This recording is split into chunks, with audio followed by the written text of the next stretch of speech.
WB জেইতে যদি প্রথমবারে খারাপ হয় তাহলে আরেকবার দেওয়া কি উচিত?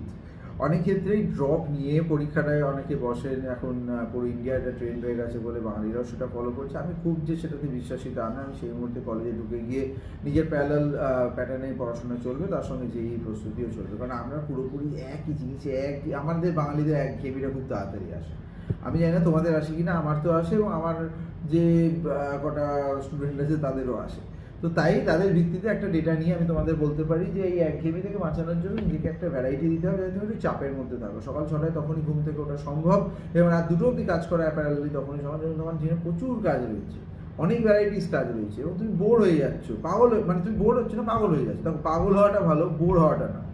বোর হলে তুমি আলটিমেটলি কিছুই করতে পারছো না। পাগল হয়ে গেলে বাবা এটা করতে হবে, ওটা করতে হবে। ধরো আমি ভিডিও করছি, আমার মাথায় আসছে যে এই সময় জিমটা করতে যাওয়া হলো না, জিম করতে গিয়ে মনে হচ্ছে ভিডিও করা হলো না, ভিডিও আর জিম যদি দুটো করে ফেলে, এরে আজকে আসনা প্রাণায়ামটা হলো না, তো সেটা করতে গিয়ে যদি দেখি তাহলে মনে হচ্ছে এই যে আজকে আমি ভেবেছিলাম স্টুডেন্টদের স্পেশাল খাতা তৈরি করবো, সেগুলো খাতাগুলো দেখে দেবো কলেজে, সেগুলো মানে সব কিছু থেকে একটা করতে গিয়ে আমার একটা হবে না। তো আমি এক একদিন এক একটা জিনিসে প্রচণ্ডভাবে কনসেন্ট্রেট করে অনেকটা করে এগিয়ে দিই। পড়াশোনাটাও ঠিক এইভাবে করতে হবে। যদি তুমি ফিজিক্স অনার্স নিয়ে ভর্তি হও, তার সাথে সাথে এটাকে করতে হবে, ওটাকে কিছুটা এগিয়ে দিলে, এটাকে করলে, এটাই করলে।